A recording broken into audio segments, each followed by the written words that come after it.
I would like to introduce.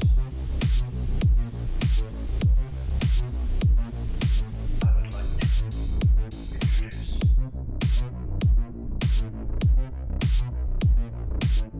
Infinite. What do you think of this game, guys?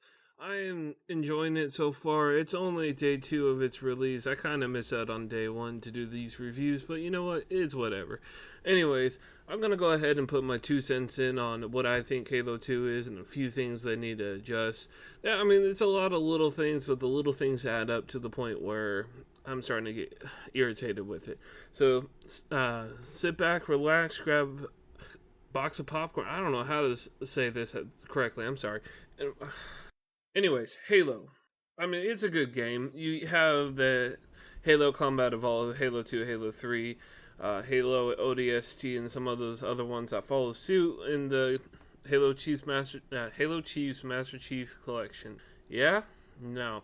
Anyways, so they have this thing on Game Pass. If you just so happen to be a wonderful subscriber to the Xbox Ultimate or the Xbox Game Pass, you're able to play Master Chief Collection for free. So with allowing you to do that, you're going to be able to play Infinite. Well, honestly, you will be able to play Infinite, in my opinion, the campaign once it comes out on Game Pass for free, because, Halo is almost like Microsoft's baby. But we're not going to talk about that. We're going to talk about gameplay. Now, gameplay, there's a lot of things to focus around gameplay as a whole. And, I mean, just to sit back and talk about it now. We're going to sit up forward, lean forward like we're playing a hard, heavy game of intense League of Legends, if you will, about gameplay.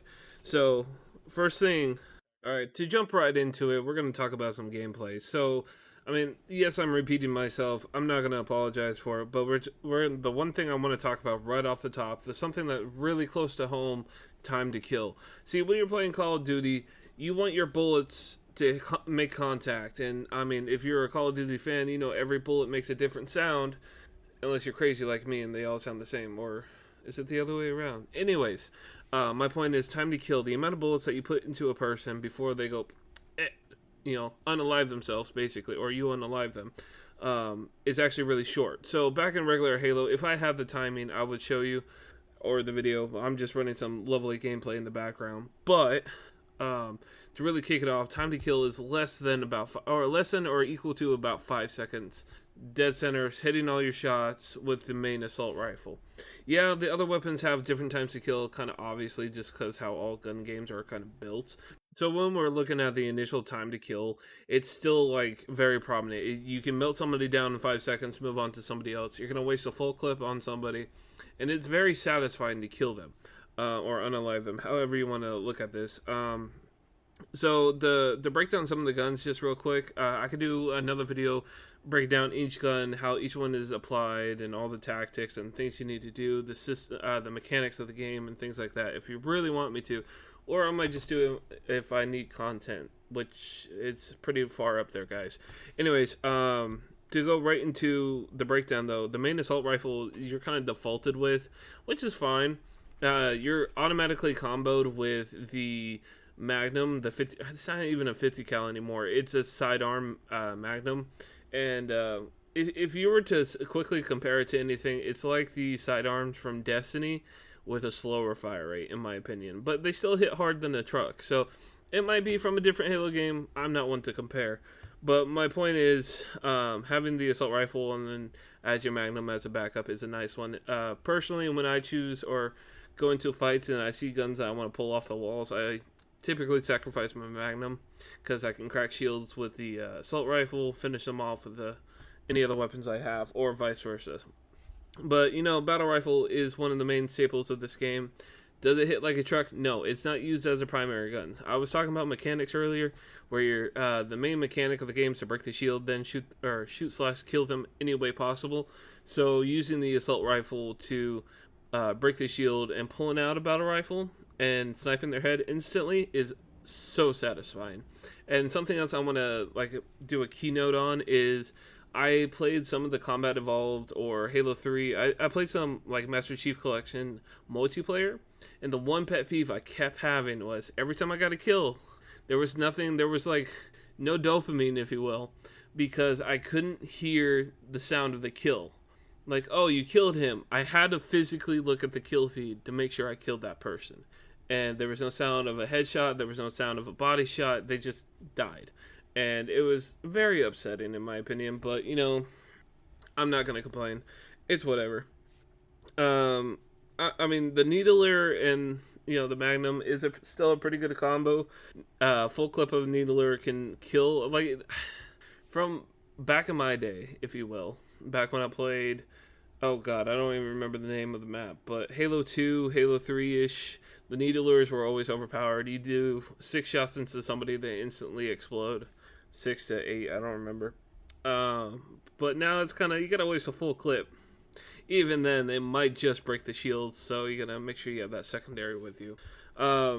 To continue on the whole gameplay mechanics on how I want to deep dive into this, I can't really deep dive into anything. It's just when you start the game, guys, don't forget to switch your keybinds, because Halo has, like, don't get me wrong, the Master Chief Collection has their default keybinds for all the games you play, and they are brought over to Infinite. But the problem I had is I am a Call of Duty player, and if I don't have my melee button on my mouse 4 or on my mouse that, physically feel like I'm punching them in the face, then I mainly me, have a problem.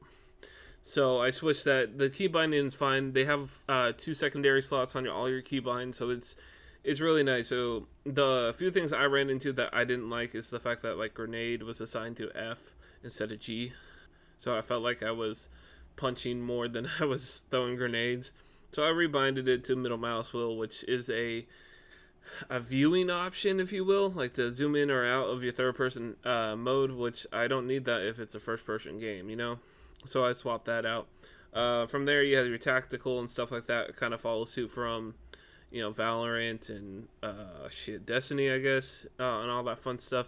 So, I mean, you can kind of get the feel of it, but you're going to have to change a few things. If you're one of those, like, snipers from Call of Duty, you're probably wanting to switch out your sniping settings and your zoom in settings, because zooming in on this game is not, I mean, I'm not saying you're playing a highly effective Valorant game, but you are. So zooming in is there. It's definitely not necessary. It helps if you have, like, I guess if you're playing on your couch and you're across the room and you're trying to zoom in and see something, that one person in the distance, I guess. But from there, that's all you really got. So sensitivity is something else I want to talk about. If I were to put a little lovely thing that says sensitivity across the screen, double check it. I mean, if you have aim labs, like I play on PC, so I have aim labs. If you're on console, it should default to whatever you have defaulted, or it defaults to whatever the controller defaults to. But if I'm on PC, so and I have aim labs and it's up to date, and I do my training for Apex and all that fun stuff, but sometimes I feel like it's too literal. And yes, my mouse has the ability to change the sensitivity on the whim. I forgot what it's called at the moment. I will not edit this later. Anyways, but I have that ability. I have 3 different notches for 3 different DPI settings. There we go.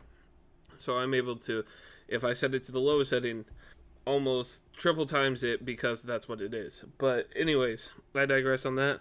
Double check your sensitivity, or you're going to have a hard time tracing people. And then graphics. So, quick little story about what's going on with the graphics is I have a 2070. It's fine. It's perfectly fine. It runs fine. I do not have a gaming monitor, so I'm running at 60 FPS like on a normal TV on a 32-inch. So, hint, hint, donate if you want to see me play better. Anyways, I have a buddy of mine who is rocking a 960 NVIDIA card. And if you looked at the minimum requirements for the Infinite, it says 1060 Ti minimum.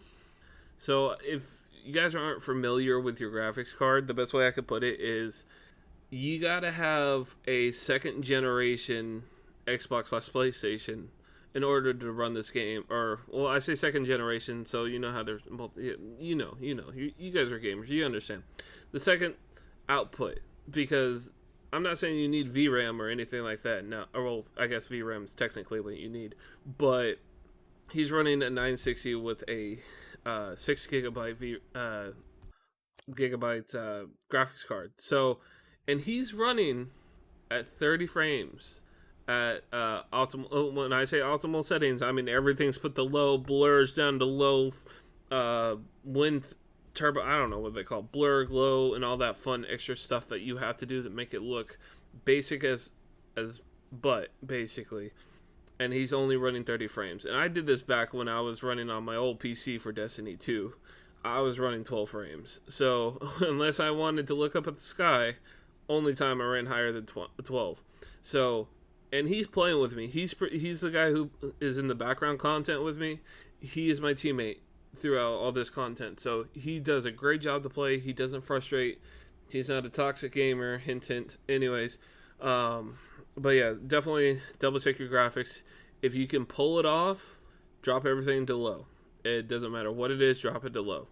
If it's less than a 20 or a 1060. And that's mainly gameplay, guys. I'm enjoying it. Overall review, like to give it a 5-star rating system right now. 5 Spartan heads out of how many Spartan heads out of 5? It would probably be at the moment. We'll wait till the end because I have something else to say.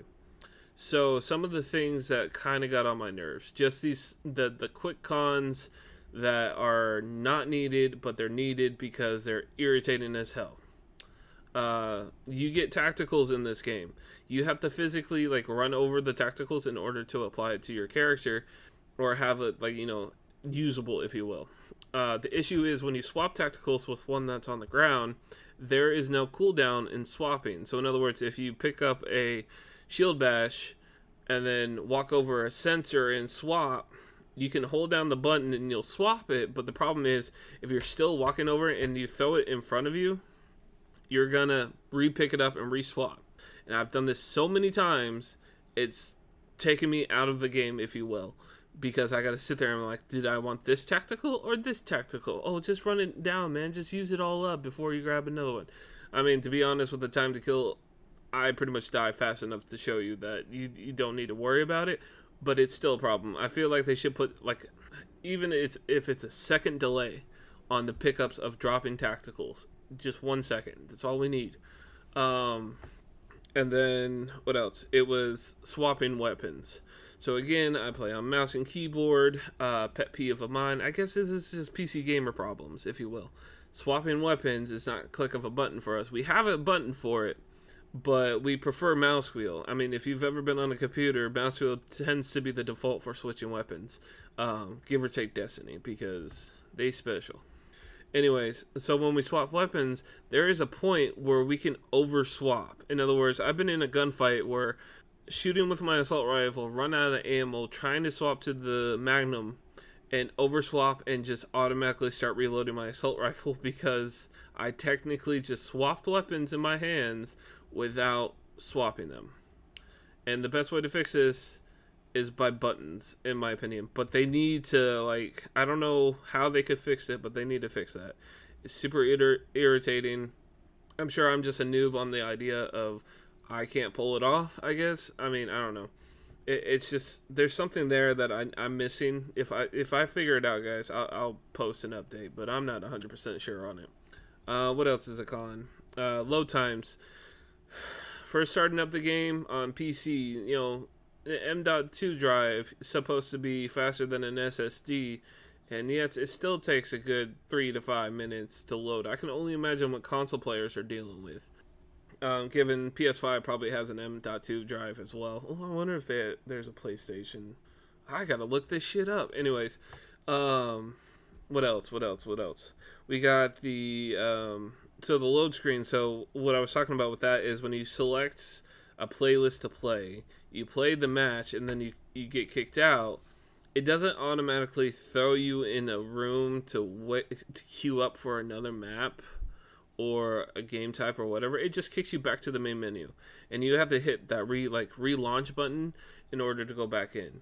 When it's displaying your stats for the match, there is a button to click, like F1 if you will, or enter, or I don't remember at the moment because I don't have it in front of me. There is a way to select to relaunch the search settings, but I keep over clicking it because I'm trying to clear my battle pass, double check the challenges, which is a whole nother mess if you guys want to get into that. But we'll save that for the next review, so I can have a little bit more experience physically into it.